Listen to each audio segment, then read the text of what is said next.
Hello everybody, this is Backblast. Here I am in Delhi. Yes, you find us in Around the World in 80 Days, or 80 Days as it's called. It's not actually Around the World in 80 Days. We're in Delhi. We Phineas Fogg's not very well. He's got 38 constitution left. I don't know what that is. We're waiting for the bank to open at 9, and we'll get £5 from the bank, which is a lot of money. However, we can get an airship from here, from Delhi, to Hong Kong, which is where we want to go.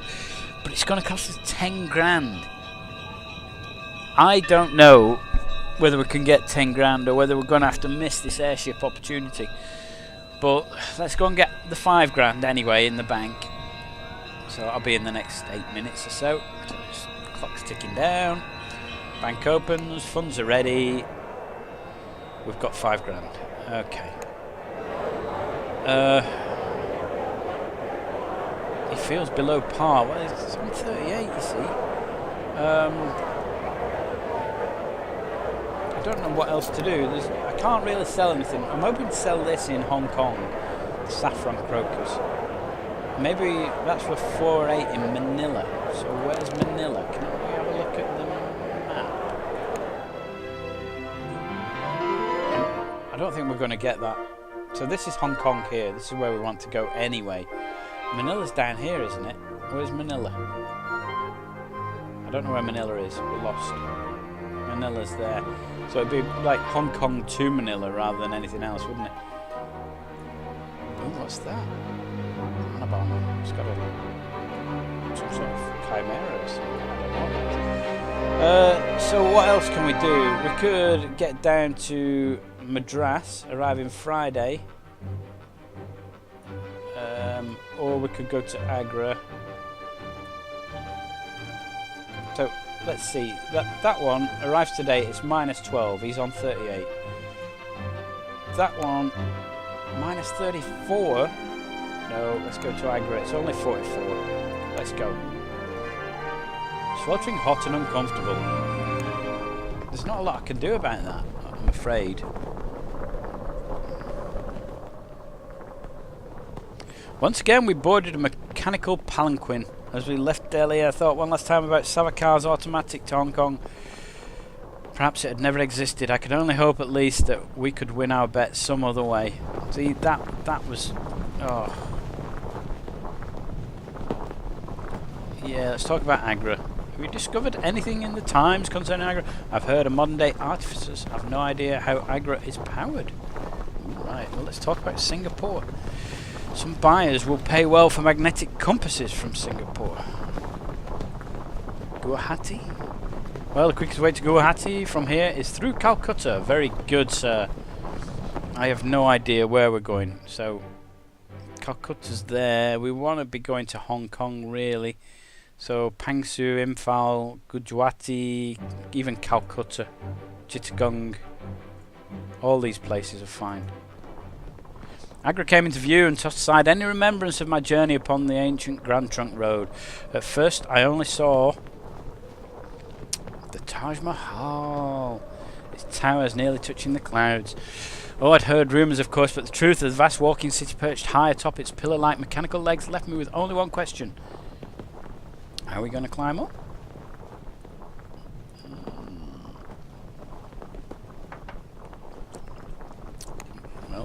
Let's see. How are we going to get up there? We're there. We'll have to sleep here and explore in the morning, he says. So let's just stay here. So he's gone down to 26 health. Right, that's gone up a little bit. Oh, his night fell. My concerns about Mr. Fogg made me seek out a doctor. Yeah. Took my master's temperature with a mercury thermometer. A rush of blood to the head, I would say. 4 days. Okay, there's no alternative. I mean... He's at last recovered. Right, we can press on in earnest now, so we must make haste. We're over halfway through. It's day 48. The perambulatory city of Agra was itself a wonder. The Mughal Emperor Shah Jahan had wished to build a monument to his great love Mumtaz, and instead of a mere building, commissioned a roving city. The vast white granite magnificence of the Taj Mahal perched on the plateau atop its jointed fortified legs. thick gouges in the ground to the west and east. Agra's habitual orbit was hewn into the earth itself. Her sovereignty was a contested matter. The British had laid claim to her, but she passed through independent territories on her peregrinations. Well, let's have a look at this power source then. Which still befuddled the various European engineers who had made her their life's work. As for me, I would not change such a marvel with the notions of state or government. Parbleu, the benign city could simply walk away. We boarded Agra at noon. She would begin walking to Calcutta when the sun set, taking us with her on her unvarying circuit. So the city of Agra actually walks to Calcutta. Is that what it's saying? So let's see what's here. Calcutta. Moving city. So it's a -20. Take 7 bags. Okay, it's a short hop from Calcutta to Chittagong. No, let's get to Calcutta. It was one of the things that we wanted to do, wasn't it? Okay, look at that. It's got the Taj Mahal on top of its legs. One of the Scarlet Cloak city officials rang a brass bell, answering tolls echo from all the corner cities of Agra. Whilst the sound still echoed in my ears, the city lurched underneath me, tilting first to the left, then abruptly to the right. We were off. The walking city had begun its circuit. I felt rattled, having been shook about and jarred by the motion. It was enough to make a man think fondly of the pitch and roll of a clipper on the high seas, my friends. So let's have a look at the news. Oil shortage. Zartin. No, I haven't got any oil. We do need to get to Hong Kong and possibly Manila. Truth be told, the sound was more difficult to accustom myself to than Agra's multi-jointed gait. Her granite-clad feet pounded into the earth with enormous shuddering crashes that could be heard even from our rarefied station. Let's look over the edge. At the verdant fields and forest below, interrupted by little thatched villages, and larger brick-building towns which wreathed themselves in black smoke. The Grand Trunk Road snaked ahead of us towards the horizon. I felt like a giant. The earth seemed to unroll itself for my inspection. Farmers and horses and cows below seemed pale and unreal, altogether insignificant. At that moment, only I was solid, only I was real. Thankfully, the moment passed quickly. But I did not soon return to the railing. A man thought strange thoughts perched atop a migrating city with an engine for a heart. Of course, you may throw yourself off. Let's converse with somebody. Oh, my master and I took a turn aboard the top deck as we passed within sight of marvelling. Let's pass within the sight of Ahmedabad. Through the trees, we could just see the gleam of the railway line, which appeared to end rather abruptly. A photographer had set up a booth on the lawn and was doing a brisk trade, taking ferrotypes of families posing in front of the magnificent monument. His hands were stained with chemicals and dark burns visible against his brown skin. He was experienced at his trade. He glanced over at me appraisingly. "A photograph?" he asked in passable French. £10? No, I don't think so. I have no desire to be exposed or developed. Struck me as a rather gauche, and from our master's almost imperceptible glance of approval, I knew he agreed. Good. We want to make him happy. We're off to Calcutta. Let's converse with somebody. Oh, hello, he's got a fez. I cannot think of anywhere better to take pictures. Calcutta, Hong Kong, that's what I want. I've learned you can reach Hong Kong from Calcutta. Do you know the fastest way from Hong Kong from here is via Chittagong? Okay, so we want Chittagong. Where's Manila? I don't know, but listen, the Manila-Acapulco galleon trade has been replaced by airships. Okay. Singapore's too far south. Honolulu! You can pick up revolvers in Honolulu. Valuable in New Orleans. Okay, well there's a tip. So, they're saying Chittagong's the fastest way. I was taking a small digestive walk after a substantial breakfast when I saw a young lady in a bright pink sari and yellow lens goggles pitch herself off the outer railings. I leapt across the deck and immediately entangled myself in some coils of rope which toppled me onto the railings in a slightly less heroic fashion than I intended. I peered over the edge bracing myself for a traumatic sight, but the woman waved up at me cheerily, suspended from the railing by a length of thick hemp rope knotted about her waist. I waved back, though my fixed expression could hardly have been described as nonchalant, even by the kindest critic. The woman sought me out at luncheon, by which time I was much recovered, and she introduced herself as Dea. Mademoiselle Dea. I bowed. A pleasure to make your acquaintance. She laughed in surprise. Your manners are very fancy. Please sit.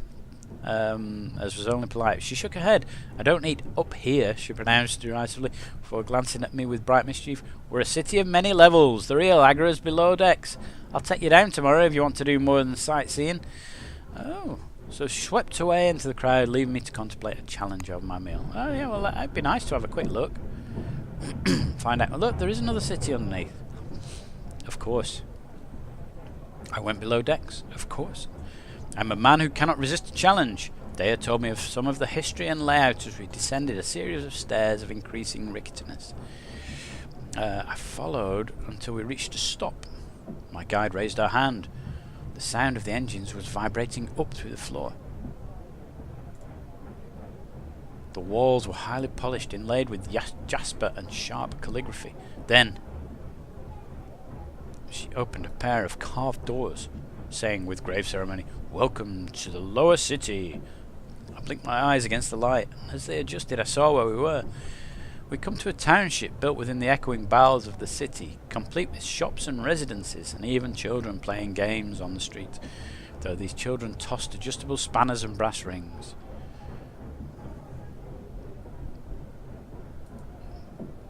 The child threw a ring at my feet and shyly approached her, reached out a hand, it back. The ring, I saw, was old and engraved with measurements. A kneecap, Dea said. We go through 5 or 6 every decade. Dea was clearly a well-known figure and introduced me to a fellow lower city folk with great pride. Almost everyone wore tool belts and yellow lens goggles. So, she asked, turning on the spot with her hands out, what do you think of me home, Frenchman? It's fantastic. A hidden world. I would not have dreamed such a place existed beneath the parks of the upper deck. She nodded at my response, as if turning it over in her mind. The truth is, I think, that all cities have below decks, my friend, she said. Agra's is just more obvious, or less depending. There was something hinted at in her tone. No, I heard the sound of the bells which signalled our stop. The room around me exploded into controlled chaos. They pulled enormous levers and threw open iron grates, shouted instructions at each other in a storm of languages. The city lurched to a halt, and the great heart stilled. We'd arrived at our destination, the British city of Calcutta. It's proving more tiring than he expected. So let's have a look at the market. So what?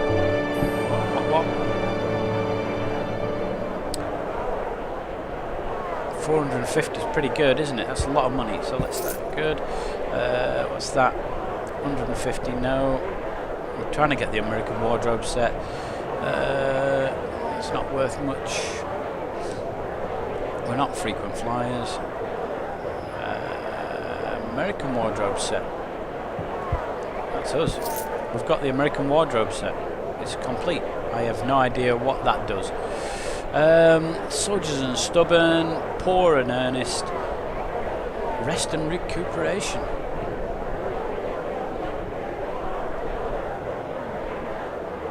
Frequent flyer. I don't know whether we're going to be frequent flyers. Let's get this. It's only 11.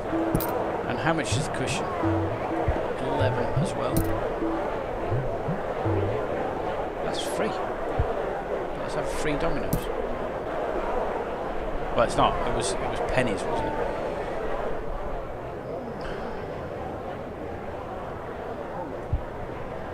Seeing as we've got the case, let's just fill the case. All right. Seeing as we're taking 3. Our completed American soup should help us negotiate times of American journeys. Excellent stuff. We need to be moving. Where on earth am I? We're at Calcutta. We need to get to Chittagong. Arrives Friday. SS Thunder. 2 days. Yeah. 830? Are you nuts? Okay, we can take 3 cases. It's only -10. Tomorrow at 9 AM. Okay, that's what we're going to be doing then. Tomorrow at 9 AM. So let's stay in the hotel. He'll get a bit better. 1983, 84. Calcutta was an industrial city which had built its wealth on opium, textiles and indigo, but that was not to say it was uncultured. Nothing compares to Paris, of course, but the chai shops, the tea shops which I passed, were all thronged with affluent babas and behenjis discussing poetry and literature and the sticky subject of Indian independence. Seemed a natural outcome of events, and I said as much, to be loudly shouted down by several pro-British voices, who in turn were shouted down by those in favour of self-rule. It was certainly a thorny issue, and I wondered if we would be able to avoid all consequences of it. Where's the most dangerous right now? I asked, and one nodded. I hear the mountains to the east are teeming with separatists, she declared. They mean to attack Chittagong. I want to go to Chittagong. Yes, I can manage another case, that's fine. We're going to Chittagong, alright? On the SS Thunder. Ginger tablets should soften things a little. Excellent. And we've got 3 suitcases. So that's that. I think we're going to leave it there. No, we're not. We're going to wait. So smoke time. We're approaching Chittagong already to pick up more labourers. We made a full stop amongst the mill of passengers disembarking. We spotted Captain Chalmers from Quetta, but he was too busy with his men to notice us. We disembarked and made our way into town. Because this is what we want. We wanted the woodlouse because it could earn us well here. So let's sell that. Oh no, hang on a sec. Hang on. It's 270. I don't think we're going to get to Manila. All right, let's get rid of that. Heavy storm set, warm climate gear, open road, left of the law. Left of the law set. Yokohama, Canton, and Batavia.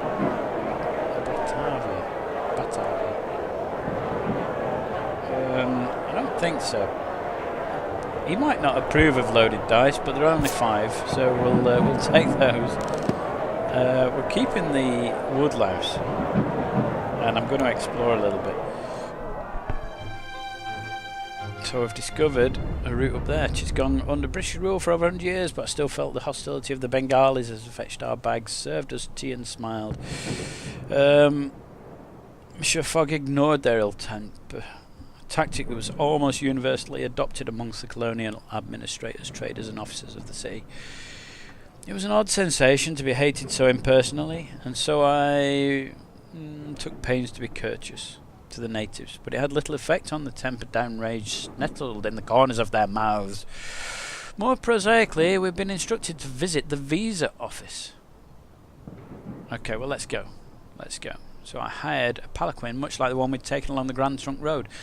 I was quite happily enjoying the tour when a thundering explosion rocked the city to the west, the streets flooded with soldiers and citizens roiling in an uneasy mass. I leapt out.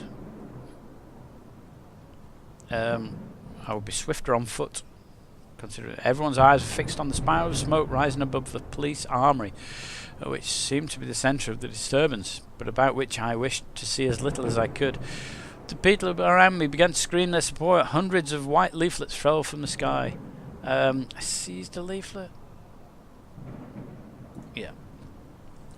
Conveniently printed in both English and Bengali, the revolutionaries declared themselves to be the Indian Republic Army and announced their intention to seize the armory, but also to disrupt the railway and telegraph office.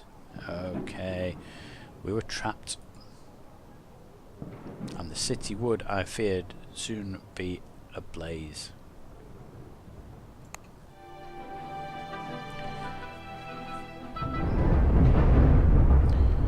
Okay guys, I'm going to leave it there. So next time join us, we try and get out of Chittagong and off towards hopefully Hong Kong. We're not we're doing okay. We're on day 52. I think we're a little bit behind on time. We need to catch that up if we can. I hope you're enjoying it. Give me a thumbs up, thumbs down, leave some comments. Please subscribe if you like the channel, if you're already a subscriber. Thank you very much. I've been Back Blast. I'll see you next time.